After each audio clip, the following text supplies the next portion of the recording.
Chalo, we'll go to section 88, which deals with interpleader suit. And before going into interpleader suit or the language of the section, I'll give you an example for this. Like to make the concept clear, అసలు interpleader suit అంటే ఏమిటి అనేది concept అర్థం అవడానికి ఒక example ఇస్తాను initial గా.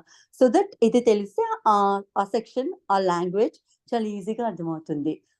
And mind this is my own example.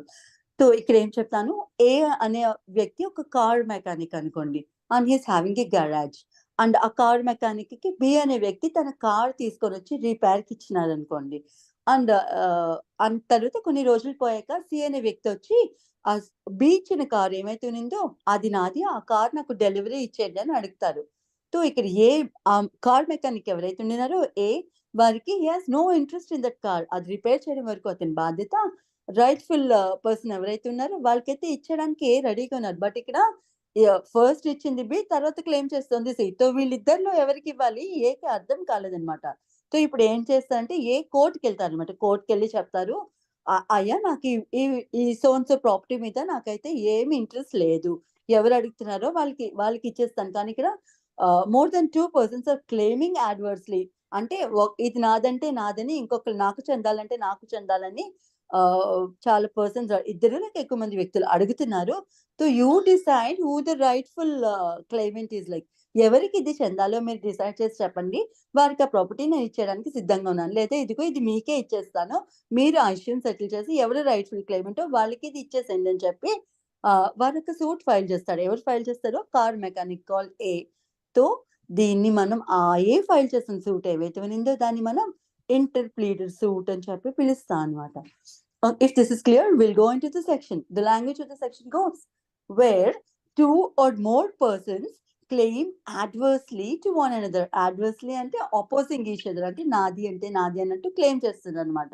Where two or more persons claim adversely to one another the same debt, sum of money or other property. ఏం claim చేయొచ్చు, ఏదైనా క్లెయిమ్ చేయొచ్చు. ఏదైనా ఒక సమ్ ఆఫ్ మనీ కావచ్చు. Money is a property or not అండి? Is money property or not? Is money property or not? Can anyone answer? Madam. What kind of property is it? Movable. Movable Yes, obviously. property.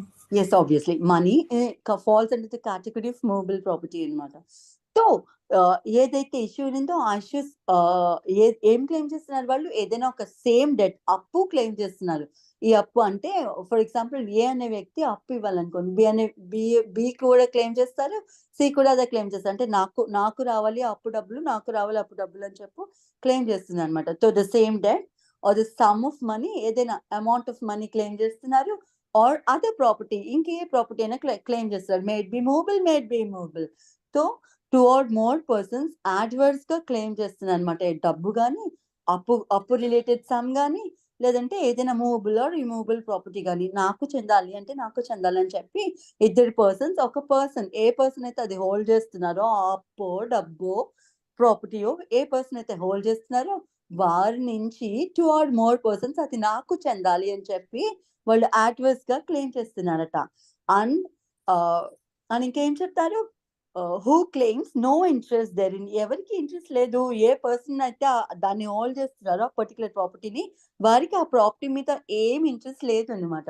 He holds no interest therein other than for charges or the cost. దాన్ని hold చేయడానికో లేకపోతే ఈ suit file చేయడానికి ఏం charges అయి ఉంటాయో, ఏం cost అయి ఉంటాయో అవి తప్ప వారికి ఆ ప్రాపర్టీ మీద ఏ ఇంట్రెస్ట్ లేదనమాట. ఎవరు అడుగుతారో, ఎవరు రైట్ఫుల్ క్లెయిమెంటో వాళ్ళకి ఇచ్చేసే ఇంటెన్షన్ ఉందన్నమాట. And who is ready to pay or deliver to the rightful claimant such other person may institute suit. Such other person అంటే ఎవరికైతే ఆ ఇష్యూ తలెత్తిందో, ఎవరికి ఇవ్వాలని ఇష్యూ తలెత్తిందో ఆ వ్యక్తి అనమాట. Such other person may institute a suit of interpleader against all claimants for the purpose of obtaining a decision as to the person to whom the payment of delivery shall be made or obtained and of obtaining indemnity for himself. So ఈ concern వ్యక్తి ఎవరైతే ఉండినారో, ఎవరి నుంచి అయితే 2 or more persons ఒకే debt property claim చేస్తున్నారో money, అటువంటి వ్యక్తి కోర్టుకి వెళ్ళి సూట్ ఫైల్ చేస్తారనమాట. ఏమని అంటే, let the court decide who the rightful claimant is and then I shall pay to the rightful claimant the concern thing అని చెప్పి ఫైల్ చేస్తాడనమాట. సో అటువంటి సూట్ ఏమైతే ఉందో దాన్ని ఇంటర్ ప్లీడర్ సూట్ అని చెప్తారు. Inter is in between, pleader అంటే those who are pleading, right? So is is clear అండి? Is the language of the section clear? Yes, yes. చలో ఇంకేం చెప్తారంటే, provided that where a suit is pending in which all rights of parties can properly be decided, no such suit of interpleader be instituted.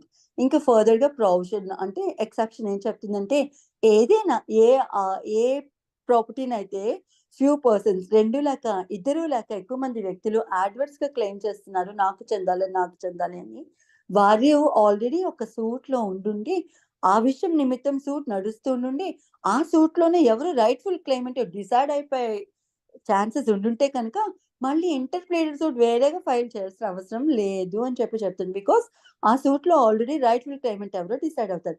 Claimant is a person who is claiming something కదా. So ఈ rightful claimant ఎవరో ఆ suit లో decide అయిపోతుంది కాబట్టి మళ్ళీ ఇంకొక suit file చేసి దాన్ని ఇంటర్ప్లేడర్ సూట్ అని మీరేం పేరు పెట్టక్కర్లేదు, వేరే సూట్ ఫైల్ చేయక్కర్లేదు అని చెబుతుంది అనమాట ఈ ప్రొవిజన్, రైట్? దీని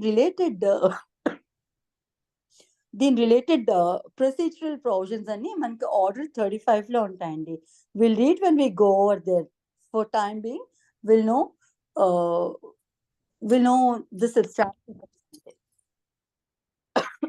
right? Otherwise I'll check whether 35 is connected with any other issues.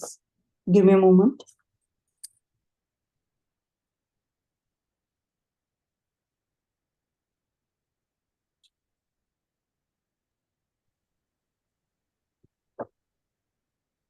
Order 35, right?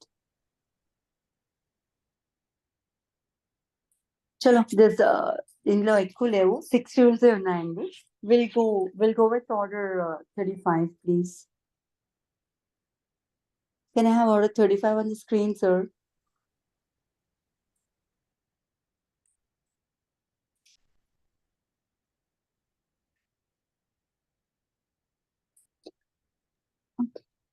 Meanwhile, persons who are having books, please go through your bare acts. Like interpreter related మనం చదువుకుంది substantial provision 88 లో చదువుకున్నాం. Interpreter suit అంటే ఏమిటి, ఎందుకు file చేస్తారు, ఎవరి మీద ఫైల్ చేస్తారు అనేది మనం సెక్షన్ 88 లో చదువుకున్నాం. తో a person has a right to institute a interpreter suit అనేది మనం చదువుకున్నాం అనమాట. తో దాని రిలేటెడ్ ప్రొసీజరల్ ప్రొవిజన్స్ ఏముంటాయి అనేది ఆర్డర్ 35 లో ఉంటాయి. I'll read the rule 1. Orders అన్ని they're nothing but a set of rules అనమాట. రూల్స్ ఫామ్ లోనే ఉంటాయి ఆర్డర్స్. సో రూల్ 1 లో ఏం చెప్పారు, plaint in interpleader suit. Interpleader suit లోను ప్లెయింట్ ఎలా ఉండాలి అని చెప్తున్నారు. మనం ఏదైనా సూట్ ప్లెయింట్ ప్రెసెంట్ చేసి కదా మనం ఇన్స్టిట్యూట్ చేస్తాం. ఈ ఇంటర్ప్రిటర్ సూట్ లోను ప్లెయింట్ ఎలా ఉండాలి, ఏ కంటెంట్స్ ఉండాలి అనేది రూల్ 1 లో చెప్తారనమాట. In every suit of interpleader the plaint shall in addition to the other statements necessary for the plaints state. అంటే ఇప్పుడు ప్లెయింట్ కి సంబంధించిన రూల్స్ ఉంటాయి కదా, ప్లెయింట్ ఫార్మాట్ ఇలా ఉండాలి, ప్లెయింట్ లో ఈ అంశాలు ఉండాలి అని చెప్పి ఎక్కడ రాసి ఉందండి, ఏ ఆర్డర్ లో రాసి ఉంటుంది, ఆర్డర్ 7 లో రాసి ఉంటుంది కదా. సో అందులో చెప్పిన అంశాలు కాకుండా ఇంకా అడిషనల్ గా ఏముండాలి అనేది చెప్తారనమాట. Every suit of interpleader in every suit of interpleader the plaintiff shall in addition to other statements necessary for the plaintiff. ప్లెయింట్ లో జనరల్ గా ఉండాల్సిన అంశాలు ఏవైతే ఉన్నాయో అవి కాక ఇంటర్ప్రిటర్ సూట్ కి సంబంధించి కొన్ని అడిషనల్ అంశాలు కూడా కలిగి ఉండాలి అని చెబుతోంది. ఆ అంశాలు ఏమిటి అంటే, ఏ క్లాజ్ ఏలో చెప్తారు, that the plaintiff claims no interest in the subject matter in dispute other than the charges of the cost. ఇదైతే చాలా గట్టిగా కంపల్సరీగా రాయాల్సి ఉండే. ఏమని రాయాలి, ఇంటర్ప్రిటర్ సూట్ యొక్క మెయిన్ అంశం ఇదే, నాకు ఆ ప్రాపర్టీ మీద ఏ ఇంట్రెస్ట్ లేదు, I'm ready to deliver it with the rightful claimant. But నాకున్న ఇంట్రెస్ట్ ఏంటంటే ఈ సూట్ ఫైల్ చేయడానికి అయిన చార్జెస్ కాస్ట్ ఏవైతే ఉండినాయో అవైతే ఇప్పించండి, బికాస్ అవి నేను నా పాకెట్ నుంచి పెట్టుకోలేను కదా, అందుకని అవైతే ఇప్పించండి అని చెప్పి ఇది అయితే రాయాల్సి ఉంటుందట ప్లెయింట్ లో అడిషనల్ గా. And then the claims made by the defendants orderly. Obvious గా ఈ పర్సన్ ఆ 2 లేక ఎక్కువ మంది వ్యక్తుల్ని మీద సూట్ ఫైల్ చేస్తున్నారంటే వాళ్ళు డిఫెండెంట్స్ అవుతారు కదా. ఈయన ఫైల్ చేస్తున్న వారు ప్లెయింటిఫ్ అవుతారు, ఎవరికి అగైనెస్ట్ గా ఫైల్ చేస్తున్నారో వారు డిఫెండెంట్స్ అవుతారు కదా. సో ఆ డిఫెండెంట్స్ చేస్తున్న క్లెయిమ్స్ ఏమిటో అవి కూడా ప్లెయింట్ లో క్లియర్ గా మెన్షన్ చేసే తీరాలట. అండ్ దెన్ క్లాస్ సి చెప్తుంది that there is no collision between the plaintiff or any other defendants. ఈ ప్లెయింటిఫ్ డిఫెండెన్స్ కొల్యూడ్ అయిపోయి సూట్ ఫైల్ చేయట్లేదు అన్న అంశం కూడా రాసే ఉండాలట అందులోను. సో ప్లెయింట్ లోను జనరల్ ప్లెయింట్ లో ఉండాల్సిన అంశాలు కాకుండా ఈ 3 పాయింట్స్ అయితే ఉండే తీరాలట. మనం రాసే తీరాల ప్లెయింట్ లో అని చెప్పి చెప్తున్నారు ఈ ఇంటర్ప్రిటర్ సూట్ కి సంబంధించిన ప్లెయింట్ లో. అండ్ దెన్ రూల్ 2 చెబుతుంది payment of a thing claimed in to the court where the thing claimed is capable of being paid into the court or placed in the custody of the court, the plaintiff may be required to so pay or place it before the court. He can be entitled to any order in the suit. అంటే suit వారు దేనికోసం file చేస్తున్నారు? పలానా amount of money ఇద్దరు లేక ఎక్కువ మంది వ్యక్తులు క్లెయిమ్ చేస్తున్నారు అనుకోండి. ఆ అమౌంట్ తీసుకొచ్చి కోర్టులో డిపాజిట్ చేసేయచ్చట. లేదు పలానా పర్టికులర్ ప్రాపర్టీ వాళ్ళు క్లెయిమ్ చేస్తున్నారు అనుకో, ఆ ప్రాపర్టీ కూడా దాని కస్టడీ అంటే దాని డాక్యుమెంట్స్ మూవబుల్ ప్రాపర్టీ అయితే మూవబుల్ ప్రాపర్టీ తీసుకొచ్చి కోర్టు కస్టడీలో పెట్టాలంటే ఇదిగోండి దీని నిమిత్తం ఇష్యూ జరుగుతోంది. ఇది అయితే నేను ఆ రైట్ఫుల్ పర్సన్ కి ఇవ్వడానికి రెడీగా ఉన్నాను, కానీ ఆ రైట్ఫుల్ పర్సన్స్ ఒకరికన్నా ఎక్కువ మంది ఉన్నట్టు క్లెయిమ్ చేస్తున్నారు ఇక్కడ, నాకు ఎవరికి ఇవ్వాలో బోధపడలేదు, తెలియలేదు.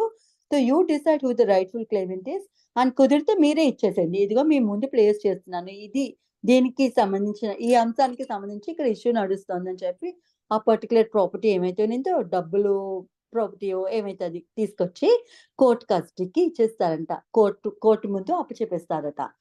అది అంటే కుదిరిన మేరకి అట్లా తీసుకొచ్చి కోర్టుకి ఇచ్చేసింది. ఏ అంశం అయితే ఇష్యూలో నడుస్తుందో అది తీసుకొచ్చి కోర్టుకి ఇచ్చేసింది అని చెప్పింది రూల్ 2 అనమాట. దెన్ సబ్ రూల్ 3 చెబుతుంది procedure where defendant is suing plaintiff where any of the defendants in an interpleader suit is actually suing the plaintiff in respect of subject matter of the suit. The court in which the suit against the plaintiff is pending shall be informed by the court in which interpleader suit has been instituted, stay the proceedings against him, and his cause in the suit so stayed may be provided in such suit. But if and insofar as are not provided in that suit, they may be added to the cause incurred in interpleader suit. Simple గా ఏంటి అంటే already issue నడుస్తుందా, ఆ defendant ఏమో plaintiff మీద suit file చేశారంట. అంటే ఏ person అయితే అది ఇచ్చేయడానికి రెడీగా ఉన్నారో అది నాకు చెందుతుంది, నాకు ఇవ్వండి అని చెప్పి ఆ ప్లెయింటిఫ్ మీద సూట్ ఫైల్ చేసే ఉన్నారంటే డిఫెండెంట్ ఎవరో. సో ఉండినప్పుడు ఆ అంశాన్ని తీసుకొచ్చి ఇంటర్ప్రిటర్ సూట్ ఫైల్ చేసినప్పుడు తీసుకొచ్చి కోర్టుకి చెప్పాలట, అయ్యా ఇదిగో ఇదే సేమ్ డిఫెండెంటే నా మీద సూట్ ఫైల్ చేస్తున్నారు సేమ్ ఇష్యూ రిలేటెడ్ గానీ అని చెప్పి ఉండాలంట. అప్పుడు కోర్టు ఏం చేస్తుందంటే అక్కడ ఫస్ట్ ఆ డిఫెండెంట్ ఫైల్ చేసిన సూట్ ఏమైతే ఉందో దాన్ని ఆపేస్తుందంట. ఆపేసి దాని కాస్ట్ ఎందుకంటే అది సేమ్ ఇష్యూ ఇక్కడ నడుస్తుంది కదా, మీరు ఇంటర్ప్రిటర్ సూట్ ఫైల్ చేస్తారు ఇక్కడే అంశం అదే అంశం నడవాలి, సో మళ్ళీ ఆ సూట్ ఎందుకు నడపడం అందుకని చెప్పి కోర్టు ఆ సూట్ అయితే ఆపేస్తుందట. అండ్ దెన్ దాన్ని డిస్మిస్ చేసి దాని కాస్ట్ ఏమైతే అయినాయో అవి అక్కడ ఇప్పించేస్తుంది. ఇన్ కేస్ ఆ పర్టికులర్ సూట్ లో కనుక కాస్ట్ ఇవ్వకపోతే ఈ ఇంటర్ప్రిటర్ సూట్ లోను ఆ సూట్ రిలేటెడ్ కాస్ట్ ఏవైతే ఉన్నాయో చార్జెస్ కాస్ట్ అవి ఈ సూట్ లో ఇప్పించేస్తుంది అనమాట. At the end of the conclusion of proceedings, right అంతే చెప్తుంది ఇక్కడ. అండ్ దెన్ రూల్ 4 చెప్తుంది ప్రొసీజర్ ఎట్ ఫస్ట్ హియరింగ్ అవుతుంది కదా, అంటే ప్లెయింటిఫ్ సూట్ ఫైల్ చేస్తారు, డిఫెండెంట్స్ కి సమన్స్ వెళ్తాయి, వారిని కోర్టు ముందుకు హాజరు కమ్మని కదా సమన్స్ ఇస్తారు. సో అట్లా అయినప్పుడు ఆ పర్టికులర్ డేట్ రోజు అన్ని పార్టీస్ కోర్టుకు వస్తారు కదా, అప్పుడు ఏమవుతుంది ఆ ప్రొసీజర్ ఏమిటి అనేది చెప్తున్నారు. Procedure at first hearing. At the first hearing, the court may declare that the plaintiff is discharged from all liability to the defendants in respect of the thing claimed, award him his cost and dismiss him from the suit. ఏం చేస్తుందట first hearing ఉంటుంది కదా, ఇద్దరు parties ఆ plaintiff defendants కోర్టుకు వస్తారు కదా, వచ్చినప్పుడు ఏం చేస్తుందంటే ప్లెయింటిఫ్ ని అతని లైబిలిటీ నుంచి డిశ్చార్జ్ చేసేస్తుందంట. అంటే ఏ వస్తువు అయితే అతను ఆ పర్టికులర్ కన్సర్న్ పర్సన్ కి ఇవ్వాల్సిందో దేని నిమిత్తం అయితే ఇంటర్ప్రిటర్ సూట్ ఫైల్ అయిందో అది కోర్టుకి తీసుకొచ్చి అప్పచెప్పేశారు కాబట్టి వారు ఇంక చేతులు దులిపేసుకుంటారు అనమాట. ఇదిగో నాకు ఇంకేం ఇష్యూ లేదు, మీరు కొట్టుకోండి. కోర్టు చెప్తుంది మీలో ఎవరు రైట్ఫుల్ క్లెయిమెంటో డిసైడ్ చేశాక కోర్టే మీకు ఇచ్చేస్తుంది. ఆ రైట్‌ఫుల్ క్లైమెంట్‌కి ఆ ప్రాపర్టీ నేను ఆల్రెడీ కోర్ట్‌కి అప్పచెప్పేసాను. కోర్టే మీకు ఇచ్చేస్తుంది. సో, నేను ప్రతిసారి కోర్ట్‌కి రావాల్సిన అవసరం నాకు లేదు కాబట్టి ఆ సో కాల్డ్ ప్లెయింటిఫ్ ఎవరైతే ఉన్నారో ఇంటర్ప్రిటర్ సూట్‌లోను ఆ ప్లెయింటిఫ్‌ని రిలీవ్ చేసేస్తుంది ఆ సూట్ నుంచి అని చెప్తుంది. అండ్ అతనికి ఇప్పించాల్సిన కాస్ట్స్ ఏవైతే ఉన్నాయో ఆ సూట్ ఫైల్ చేయడానికి ఆ కాస్ట్ అయితే ఇప్పించేస్తుంది అని చెబుతుందనమాట. రైట్? అది క్లాజ్ ఏ. క్లాజ్ బిలో చెప్తున్నారు. If it thinks that justice R convenience so required retain all parties until the final disposal of the suit. లేదు కోర్ట్ కనిపించింది. ఈ సూట్ డిస్పోజ్ ఆఫ్ అయిన దాకా అందరు పార్టీస్ ఇందులో ఉండాల్సిందే. అందరు parties in the sense obviously plaintiff. Plaintiff కూడా ఉండి తీరాల్సిందని చెప్పి కోర్ట్ భావిస్తే అతన్ని రిలీవ్ చేయదు. అట్టే పెడుతుందనమాట. సూట్ ఫైనల్‌గా డిస్పోజ్ ఆఫ్ అయ్యేదాకా సూట్‌లో పార్టీగానే ఉంచుతది ఆ ప్లెయింటిఫ్‌ని కూడా. And subsection 2 says, where the court finds that the admissions of the parties or other evidence enable it to do so, it may adjudicate the title of the thing claimed. ఇప్పుడు కోర్ట్‌కి అలా ఎళ్ళినప్పుడు admissions తీసుకుంటే కదా! మన admissions అని చదువుకున్నాం. Admissions చదువుకోలేదు. So, ఆర్డర్‌లో చదువుకుందాంలెండి. So, admission is nothing but మనందరికీ తెలిసిందే ఒక పార్టీ తన లయబిలిటీ ఒప్పుకుంటే రైట్? దాన్ని అడ్మిషన్ అని చెప్పి పిలుస్తాం కదా! సో, ఆ అడ్మిషన్స్‌లోను ఈ రైట్‌ఫుల్ క్లైమెంట్ ఎవరో తెలిస్తే మళ్ళీ సూటు, ఆ ఎవిడెన్స్‌లు తీసుకోవడం ఇవన్నీ వేస్ట్ కదా! సో, అడ్మిషన్ బేస్ చేసుకొని టైటిల్ ఎవరికైతే చెందుతుందో వారిని డిసైడ్ చేసేసి వీరికే సో అండ్ సో థింగ్ చెందుతుందని అది వారికి ఇచ్చేస్తుందనమాట. రైట్? It's subsection 2. దెన్ 3 చెప్తుంది the admissions of the parties do not enable the court so to adjudicate it may direct that an issue or issues between the parties be framed and tried. ఏం చేస్తుంది?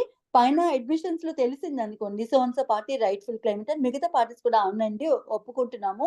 Defendant వన్నే దానికి rightful owner. మేము రాంగ్‌ఫుల్‌గానే claim చేసాం అని చెప్పి defendants admit అయిపోయారనుకోండి. Rest of the defendants. So, defendant 1కి ఆ ప్రాపర్టీ ఏమైతే చెందాలో అది ఇచ్చేస్తుంది కదా! లేదు అలాంటి అడ్మిషన్స్‌లో కనుక ఏం తెలిసి రాలేదు. ఎవరు అడ్మిట్ చేయలేదనుకోండి. అందరూ కంటెస్ట్ చేస్తున్నారు. నాదంటే నాది నాకు వర్తిస్తుంది అని చెప్పి అందరూ కంటెస్ట్ చేస్తున్నారనుకో. అప్పుడు కోర్ట్ ఏం చేస్తుందంటే ఇష్యూస్ ఫ్రేమ్ చేస్తుందంట. ఆబ్వియస్లీ ఫస్ట్ రీడింగ్ తర్వాత ఏం చేస్తది? పార్టీస్‌ని వినిన తర్వాత వీళ్ళు కంటెస్టే చేస్తున్నారని భావించినప్పుడు ఇష్యూస్ ఫ్రేమ్ చేస్తుంది. అంటే ఆ పర్టిక్యులర్ సూట్‌లోనున్న గొడవేమిటి? ఆ కోర్ట్ ఏం డిసైడ్ చేయాల్సింది? ఏం డిసైడ్ చేసి దేని రిలేటెడ్‌గా జడ్జ్‌మెంట్ ఇవ్వాల్సునింది అనే అంశాన్ని కోర్ట్ గుర్తిస్తుంది. అండ్ దాన్నే ఫ్రేమింగ్ ఆఫ్ ఇష్యూస్ అని చెప్పి మనం పిలుస్తాం అన్నమాట. కోర్ట్ కొన్ని ఇష్యూస్ ఫ్రేమ్ చేసుకుంటది. అసలు ఒరిజినల్‌గా సూట్‌లో డిసైడ్ చేయాల్సిన మ్యాటర్ ఏమిటి అనేది రైట్? దాన్ని we call them as framing of issues. So, అట్లా ఇష్యూస్ ఫ్రేమ్ చేస్తుంది కోర్ట్. ఇంకా ఏం చేస్తుంది? అండ్ దానికి సంబంధించి ట్రయల్ కండక్ట్ చేస్తుంది. ట్రయల్ అంటే ట్రయల్ కండక్ట్ చేస్తుంది అని. Right? Trial is nothing but మళ్ళీ అగైన్ ఏ పార్టీస్ వాళ్ళ ఎవిడెన్సెస్ తెచ్చుకుంటారనమాట. ఇంకా బిలో చెప్తుంది clause below that any claimant be made a plaintiff in lieu of or in addition to the original plaintiff. So, అదే అంశంలోనే ఈ ప్లెయింటిఫే కాకుండా ఇంకెవరైనా ప్లెయింటిఫ్ కింద చేర్చాలి అని చెప్పి కోర్ట్ భావిస్తే, లేదు ఎవరైనా క్లెయిమెంట్ దీన్నేమంటారంటే defendant will be turned into plaintiff అనమాట. ట్రాన్స్‌పోజింగ్ ఆఫ్ పార్టీస్ అని చెప్పి పిలుస్తారు. దీనికోసం మనం తర్వాత చదువుకుందాం. సో, ఇందులో డిఫెండెంట్ ఎవరైనా ప్లెయింటిఫ్ కింద మారిపోవాలని అనుకున్నారనుకోండి. అప్పుడు he can be made that particular defendant can be made as co plaintiff అనమాట. రైట్? ఇది సబ్‌సెక్షన్ బి చెప్తోంది. And shall proceed to try the suit in ordinary manner. అంటే ఆ పర్టిక్యులర్ వ్యక్తికి కూడా డౌటే ఇది ఎవరికి చెందాలి ప్రాపర్టీ అన్నట్టు. అంటే అది ఉన్న డిఫెండెంట్స్‌లో ఇంకెవరికి చెందాలి? Who is the rightful owner అని చెప్పి డిఫెండెంట్‌కి కూడా కన్‌ఫ్యూజన్ ఉండినప్పుడు ఆ defendant may be transposed as a plaintiff అనమాట. అతను ప్లెయింటిఫ్ అయిపోతారు. ప్లెయింటిఫ్‌తో చేరుతారనమాట. రైట్? ఇది రూల్ 4. అండ్ దెన్ రూల్ 5 చెప్తోంది agents and tenants may not institute interpleader suit. ఇదైతే ఇంపార్టెంట్ అంశం. ఏజెంట్స్ గానీ, టెనెంట్స్ గానీ ఇంటర్‌ప్రిటర్ సూట్ ఫైల్ చేయడానికి లేదు అని చెప్పి చెబుతోంది. ఎందుకుండదట? టెనెంట్ ఉన్నారనుకో ఫర్ ఎగ్జాంపుల్ ఒక ఏ అనే పర్సన్ బి అనే వ్యక్తి యొక్క ఇల్లుని అద్దెకి తీసుకొని ఉంటున్నారనుకో. సో, ఇక్కడ A already recognized be as the concerned owner of that particular house కదా! మళ్ళీ ఇప్పుడు ఇంకెవరో వ్యక్తి వచ్చి ఆ రెంట్స్ నాకిచ్చేయి అని చెప్పి అడిగారనుకో. అప్పుడు బి ఎళ్లి ఇంటర్‌ప్రిటర్ సూట్ నేను ఏకివ్వాలా? సికివ్వాలా? అని చెప్పి బి ఇంటర్‌ప్రిటర్ సూట్ ఫైల్ చేయడానికి లేదు. బికాజ్ మీకు సంబంధించినంత వరకు మీరు ఎవరి నుంచి అద్దెకి తీసుకున్నారు? ఏ అనే వ్యక్తి దగ్గర నుంచి ఇల్లు అద్దెకి తీసుకున్నారు. ఏ రైట్‌ఫుల్ ఓనర్ అని మీరు నమ్ముతున్నారు. మళ్ళీ ఇక్కడ మీరు వచ్చి ఇంటర్‌ప్రిటర్ సూట్స్ ఫైల్ చేయడానికి లేదు అన్నమాట. Because you recognise certain person as owner of that particular property or some ఏదైతే అది అన్నమాట. రైట్. మీరు ఒక వ్యక్తి దగ్గర నుంచి ఏ అనే వ్యక్తి బి అనే వ్యక్తి దగ్గర నుంచి అప్పు తీసుకున్నారు అనుకోండి. లెటర్ సి అనే వ్యక్తి వచ్చి ఆ అప్పు బికి కాదు నా దగ్గర నుంచి తీసుకున్నా నాకే చెల్లించు అంటే ఏకి తెలుస్తుంది కదా ఎవరి దగ్గర నుంచి అప్పు తీసుకున్నారో. మళ్ళీ వేరొక క్లైమెంట్ మీద వెళ్ళి ఇంటర్‌ప్రిటర్ సూట్ ఫైల్ చేసి అయ్యా మీరు డిసైడ్ చేయండి ఎవరు రైట్‌ఫుల్ క్లైమెంట్ అని అనడానికి లేదు అని చెబుతోంది రూల్ 5 అన్నమాట.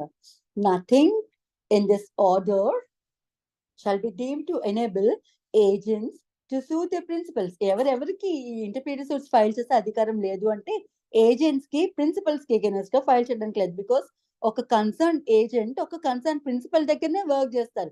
మళ్ళీ ఇంకెవరో వచ్చి నీకు ఏజెంట్ ఏ కాదు నేను నీకు ఏజెంట్ అంటే ఆ ఏజెంట్ కి తెలుస్తుంది కదా ఎవరి కింద వర్క్ చేస్తున్నారు.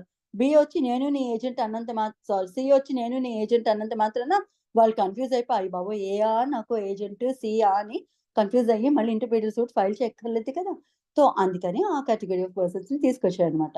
సో ఏజెంట్స్ వాళ్ళ ప్రిన్సిపల్స్ కి అగైనెస్ట్ గా ఇంటర్‌ప్రిటర్ సూట్ ఫైల్ చేయడానికి లేదు. Are tenants to sue there land Lord's. మళ్ళీ ల్యాండ్ లార్డ్స్ మీదకి ఎవరైనా ఒకరికన్నా ఎక్కువ వ్యక్తులు నేను ల్యాండ్ లార్డ్ అని చెప్పినప్పుడు నువ్వు ఏ ల్యాండ్ లార్డ్ దగ్గర అద్దెకి తీసుకొని ఉంటున్నావో మీకు తెలుసు కాబట్టి మళ్ళీ మీకెందుకు కన్ఫ్యూషన్. వాళ్ళు గొడవలు ఉంటే వాళ్ళు కొట్టుకుంటారు. You are no way connected. మీరు ఎవరికి అద్దె ఇవ్వాలో వాళ్ళకి ఇచ్చేసేయండి. వాళ్ళే రైట్‌ఫుల్ ఓనర్ అన్నట్టు మీకు సంబంధించినంత వరకు. So A tenant cannot file an interpreter suit అన్నమాట. అది చెప్తోంది ఇక్కడ. సో ఏజెంట్స్ గాని టెనెంట్స్ గాని వాళ్ళ ప్రిన్సిపల్స్ గాని వాళ్ళ ఓనర్స్ కి అగైనెస్ట్ గా గాని ల్యాండ్ లార్డ్స్ కి అగైనెస్ట్ గా గాని ఇంటర్‌ప్రిటర్ సూట్ ఫైల్ చేయడానికి లేదు. Because they know who the rightful principal or the rightful owner is అని. ఓకేనా. ఇంకా ఇక్కడ ఇల్లస్ట్రేషన్ ఇచ్చాడు. A deposits a box of jewels with B as his agent. C alleges that the jewels were wrongfully obtained from him by A and claims them from B. B cannot institute an interpreter suit against A and C. చెప్పాను కదా. ఏం చెప్తున్నారు example లోను ఏ అనే వ్యక్తి B అనే వ్యక్తి దగ్గర ఒక డబ్బాతో తీసుకొచ్చి బాక్స్ తోను jewels nothing but ornaments gold ornaments పెట్టుకున్నారట. నీ దగ్గర పెట్టుకో నేను మళ్ళీ ఊరి నుంచి వచ్చేసాక నాకు ఇచ్చేసేయండి అని చెప్పి ఏ అనే వ్యక్తి బి అనే వ్యక్తికి బాక్స్ తోను కొన్ని బంగారు ఆభరణాలు ఇచ్చారట. ఇచ్చిన తర్వాత ఇప్పుడు సి వచ్చి అరేరే అవన్నీ నావి నా దగ్గర నుంచి ఏ తీసుకొని నీకు తీసుకొచ్చి ఇచ్చేసారు అవన్నీ నావి నాకు ఇచ్చేసాయంటే బి సికి ఇవ్వడానికి లేదు. అండ్ వాళ్ళిద్దరిలో ఎవరు రైట్‌ఫుల్ ఓనరో తేల్చుకోవడానికి ఇంటర్‌ప్రిటర్ సూట్ ఫైల్ చేయడానికి లేదు. బికాజ్ మీకు బాక్స్ ఎవరు ఇచ్చారు ఏ ఇచ్చారు రైట్‌ఫుల్ ఓనర్ ఎవరో వాళ్ళు కొట్టుకుంటారు. మీకు అనవసరం. మీకు ఏ ఇచ్చారు కాబట్టి మీకు సంబంధించిన వరకు దాని రైట్‌ఫుల్ ఓనర్ ఏకే ఇచ్చేసండి. మళ్ళీ మీరు కన్ఫ్యూజ్ అయ్యి కోర్ట్‌కెళ్ళి ఇంటర్‌ప్రిటర్ సూట్ ఏం ఫైల్ చేయక్కర్లేదు అని చెబుతోందన్నమాట ఆ illustration. Similarly the other illustration I will not go into this. So మీకు ఈ కాన్సెప్ట్ అర్థమైంది కదా what an interpleader suit is. Yes, madam. Yes, ma'am. చలో then. So we'll go into other part. We are done with part 4 with this. Now we'll enter into part 5. Like part 5 ఏం చెప్తోంది special proceedings కోసం చెబుతోంది. ఏంటి special proceedings అంటే they are none other than alternative dispute resolutions అనే టైటిల్లో మనం చదువుకుంటాం అన్నమాట. And to give an introduction about this, ఇది ఒరిజినల్ గా సిపిసి ఫ్రేమ్ చేస్తున్నప్పుడు లేదండి. ఒరిజినల్ గా 1908 కోడ్ లో ఇది లేదు. It was added to the civil procedure code through an amendment in 1999 amendment ద్వారా మాత్రమే దీనిని సిపిసిలో చేర్చారనమాట. ఎందుకు చేర్చాల్సి వచ్చింది? Object behind inserting this section ఏంటి అంటే కోర్ట్స్ అప్పటికే చాలా ఓవర్లోడ్ అయిపోయి మల్టిపుల్ కేసెస్ తోను పైలప్ అయిపోయింది. పైలప్ అంటే కుప్పగానో పడున్నాయి అనమాట కేసెస్ కోర్టులోను అన్రిజాల్వ్ కేసెస్. సో కోర్ట్స్ కి కన్సర్న్ పట్టుకుంది ఉండే జడ్జెస్ తక్కువ కోర్ట్స్ తక్కువ ఇన్ని కేసెస్ ఎప్పుడు డీల్ చేయాలి, కేసెస్ అయితే పైలప్ అయిపోతూనే ఉన్నాయి, దీనికి ఏమైనా ఆన్సర్ ఉందా, సొల్యూషన్ ఉందా కోర్ట్స్ మీద ఈ బర్డెన్ తగ్గించడానికి అని చెప్పి both the courts referred this issue to the government and then central government ఏం చేస్తుందంటే లా కమిషన్ కి మళ్ళీ ఇష్యూని ఫార్వర్డ్ చేస్తుంది అనమాట. ఇదిగో ఇది కన్సర్న్ ఇష్యూ, ఈ కోర్ట్స్ యొక్క ఓవర్ బర్డెన్ తగ్గించడానికి ఏదైనా అడ్వైస్ ఇవ్వండి అని చెప్పి లా కమిషన్ అడిగితే లా కమిషన్ ఒక కమిటీని అపాయింట్ చేస్తుంది. And it is none other than Malimath committee అనమాట. ఆ కమిటీ మొత్తం అంతా వెరిఫై చేసి లైక్ ఆ సిచ్యుయేషన్స్ అన్నిటిని చూసి అదొక సజెషన్ ఇస్తుంది. ఏమిస్తుందంటే ఇదే ADR, alternative dispute resolution or settlement of disputes outside the court. అన్ని కోర్ట్స్ రిజాల్వ్ చేయాలంటే కోర్ట్స్ ఓవర్బర్డెన్ అవ్వక ఏమవుతాయి, అందుకని కోర్టు బయట రిజాల్వ్ చేసే ఛాన్సెస్ ఏమైనా ఉంటే పార్టీస్ కి ఇచ్చేయండి అని చెప్పి ఒక ప్రొవిజన్ తయారు చేసి ఈ కోడ్ లో అయితే దాన్ని గవర్నమెంట్ ఆమోదించి ఇన్సర్ట్ చేసింది అనమాట 1999 అమెండ్మెంట్ ద్వారా. So this is to reduce the burden of the courts from the piling up of suits అన్నట్టు, right, and the quick disposal of the suits కూడా. అండ్ దెన్ పార్టీస్ కి వాళ్ళ ఎక్స్పెన్సెస్ తగ్గించడానికి and parties time కూడా minimize చేయడానికి, party efforts కూడా minimize చేయడానికి ఇది ఒక సోషల్ లెజిస్లేషన్ అన్నట్టు తీసుకుంది అనమాట. Right, I'll go into the section. This is the introduction, and then to go into the section, I'll read this for you. ఏం చెప్తోంది 89, where it appears to the court that there exist elements of settlement which may be acceptable to the parties. కోర్టులోనూ ఒక suit file అయినప్పుడు court కనిపించిందంట, అయ్యో వీళ్ళకి settle చేసుకునే chances ఉన్నాయి కదా, ఒక ఛాన్స్ ఇస్తే వీళ్ళు సెటిల్ చేసుకుంటారేమో అని చెప్పి కోర్టుకి అనిపించినప్పుడు court should formulate the terms of settlement. ఇదిగోండి మీరు ఇట్లా సెటిల్ అయితే బాగుంటుంది, కోర్టులో ఎందుకు ఈ రచ్చరావిళ్ళు సంవత్సరాలు పడతాయి, బోల్డ్ డబ్బులు ఖర్చు అవుతాయి కదా, మీ టైం వేస్ట్ మా టైం వేస్ట్, అందుకని మీకు ఈ ఇష్యూలోను సెటిల్ అయ్యే ఛాన్సెస్ ఉంది, మీకు మీరు ఎమికబుల్ గా మాట్లాడుకొని సెటిల్ అవ్వగలిగితే అవ్వండి అని చెప్పి ఒక ఛాన్స్ ఇచ్చి, ఇదిగో నాకు తోచిన సెటిల్మెంట్ అంశాలు ఇవి అని కొన్ని అంశాలు డ్రాఫ్ట్ చేసి ఆ పార్టీస్ కి ఇచ్చి మీరు సెటిల్ అయితే ఈ అంశాల మీద సెటిల్ అయిపోండి అని చెప్పి ఒక ఆప్షన్ అయితే ఇస్తుందట. Right, and give them to the parties. ఏమిస్తుంది, ఒక certain terms of settlement frame చేసి ఆ పార్టీస్ కి ఇస్తుందట. ఇచ్చి ఫర్ దేని నిమిత్తం ఇస్తుందంటే ఫర్ దేర్ ఆబ్జర్వేషన్, అండ్ వాళ్ళు అబ్జర్వ్ చేయండి, ఇదిగో నేను ఇట్లా ఇచ్చాను, నేనైతే ఇట్లా సజెస్ట్ చేస్తున్నాను, మీరు ఈ టర్మ్స్ మీద కాంప్రమైజ్ అవ్వండి, అయ్యే ఛాన్సెస్ ఉన్నాయి, అవుతారా అని చెప్పి అడుగుతుంది అనమాట. If the parties are okay with it okay, లేదంటే ఇట్లా కాదు మేము ఇలా కాంప్రమైజ్ అవుతాం, మీరు చెప్పిన టర్మ్స్ లో కాకుండా మేము కాంప్రమైజ్ అవ్వాలనుకున్న టర్మ్స్ ఇవి అని చెప్పి కోర్టుకి ఏమైనా తిరిగి సజెషన్ ఇస్తూ వాళ్ళు ఏమైనా ఇది చేస్తే కోర్టు అదే కన్సిడర్ చేస్తే ఓకే మీరు ఎలా అయితే నాకు కాంప్రమైజ్ అవడం కావాలి, సరే ఆ టర్మ్స్ ఓకే చేసుకొని మీరు కాంప్రమైజ్ అయిపోండి కోర్టు బయట అని చెప్పి చెబుతుంది అనమాట. అయితే కనుక అప్పుడు అయినట్టు లేకపోతే లేనట్టు. సో ప్రస్తుతానికి ఆప్షన్ అయితే కోర్టు ఇస్తుంది అనమాట. It will formulate the terms of settlement and give them to the parties for their observations. And after receiving the observations of the parties, అని చెప్పాను కదా, ఇప్పుడు పార్టీస్ ఆ అంశాలు కదండి, ఈ అంశాల మీద మేము సెటిల్ అవుతాం అని చెప్పి పార్టీస్ ఏమైనా ఫర్దర్ అబ్జర్వేషన్స్ ఇస్తే, and after receiving the observation of the parties the court may reformulate, మళ్ళీ ఫార్ములేట్ చేస్తుంది టర్మ్స్. అవి కాదు ఇవి కదా మీరు కాంప్రమైజ్ అవుతా అనుకున్నారు, ఎస్ ఓకే ఇవే టర్మ్స్ అయితే the court may reformulate the terms of a possible settlement and refer the same for, సరే అంశాలు అయితే ఫ్రేమ్ చేసింది కదా, ఈ అంశాల మీద ఇలా అయితే మీరు కాంప్రమైజ్ అవ్వచ్చు అని అట్లా ఫ్రేమ్ చేసి ఎన్ని మోడ్స్ ఆఫ్ సెటిల్మెంట్ ఉన్నాయంటే 4 మోడ్స్ ఆఫ్ సెటిల్మెంట్ ఉంది, ఇందులో మీరు ఏదైనా ఆప్ట్ చేసుకోండి అని. అది one of it is arbitration, the other one is cancellation, the third one is judicial settlement including settlement to Lok Adalat కి రిఫర్ చేసేస్తుంది కదా, అది అట్లా. లేదు అంటే మీడియేషన్. ఈ 4 అంశాల్లో ఏదొక మీడియం ద్వారా మీరు కాంప్రమైజ్ కండి, మీరు ఆర్బిట్రేషన్ ఆఫ్ చేసుకుంటారా, కన్సిలేషన్ ఆఫ్ చేసుకుంటారా, జ్యుడిషియల్ సెటిల్మెంట్ అంటే కోర్టే సెటిల్ చేయాలంటే లోక్ అదాలత్కి రిఫర్ చేయమంటారా, లేదంటే మీడియేషన్ ద్వారా సెటిల్ చేసుకుంటారా, ఇది మీ ఇష్టం, మీరు సెటిల్ చేసుకోవాల్సిన అంశాలు ఇవి. If you can sit and settle among yourselves that's well and good అని చెప్పి పార్టీస్ కి రిఫర్ చేస్తుందంట. Where a dispute has been referred, subsection 2 says, where a dispute has been referred for arbitration or conciliation, సరే ఆ issues ఏమైతే ఉన్నాయో అది arbitration కో కన్సిలియేషన్ కో రిఫర్ చేస్తే, you have to know what an arbitration is, conciliation is. మీ అందరికీ తెలిసే ఉంటుంది, బట్ ఒక సెంటెన్స్ లో అయితే చెప్తాను. ఆర్బిట్రేషన్ అంటే ఇద్దరు పార్టీస్ ఎవరో ఒక పర్సన్ ని, థర్డ్ పార్టీని సెలెక్ట్ చేసుకొని వారి ముందు ఈ అంశం పెట్టాలంటే it's none other than judge కెపాసిటీలోనే వారు అక్కడ కూర్చొని ఉంటారు, వారి ముందు ఈ మ్యాటర్ పెడతారు, వారు డిసైడ్ చేస్తారు ఏంటి అంశం అనేది. అండ్ అది ఎట్లా జరుగుతుంది అంటే there is an act called Arbitration Conciliation Act of 1996. So arbitration కానీ కన్సిలియేషన్ కి కానీ కోర్టు కనుక రిఫర్ చేస్తే ఈ యాక్ట్ వర్తిస్తుంది వాళ్ళకి. ఈ యాక్ట్ లో ప్రొవిజన్స్ ప్రకారమే వాళ్ళ కాంప్రమైజ్ టర్మ్స్ అవన్నీ మాట్లాడుకొని ఆ ప్రొసీడింగ్స్ అన్ని ఆ యాక్ట్ లో ప్రొవిజన్స్ ప్రకారమే జరుగుతాయని చెప్తుంది. So coming to arbitration act లో సెక్షన్ 8 అని ఉంటుంది. అందులో చెప్తుంది అనమాట, కోర్ట్ అయినా రిఫర్ చేయొచ్చు ఆర్బిట్రేషన్ కి ఒక పర్సన్ ఒక ఇష్యూని, లేదంటే పార్టీసే ఆప్ట్ చేసుకోవచ్చు ఆర్బిట్రేషన్ కి త్రూ అ కాంట్రాక్ట్. ఏమైనా కాంట్రాక్ట్స్ లోకి ఎంటర్ అవుతారు కదా, అందులో ఒక టర్మ్ రాసుకుంటారు, మన మధ్యన ఏమైనా ఇష్యూస్ అరైజ్ అయితే will refer them to arbitration and not to courts official అని చెప్పి వాళ్ళు రాసుకుంటారు అనమాట. సో ఈ సెక్షన్ 8 ఆఫ్ ఆర్బిట్రేషన్ యాక్ట్ అది చెప్తుంది. ఆర్బిట్రేషన్ కి వచ్చే సోర్సెస్ ఏమంటే కోర్ట్ అయినా రిఫర్ చేయొచ్చు ఆ మ్యాటర్ని ఆర్బిట్రేషన్ కి, ఆర్బిట్రేటర్ కి, లేదా పార్టీస్ అయినా త్రూ అగ్రిమెంట్ రిఫర్ చేసుకోవచ్చు ఒక ఆర్బిట్రేటర్ ని అని. సో ఇక్కడ ఏం జరుగుతుందంటే arbitrator will SIT in the will take the position of a judge.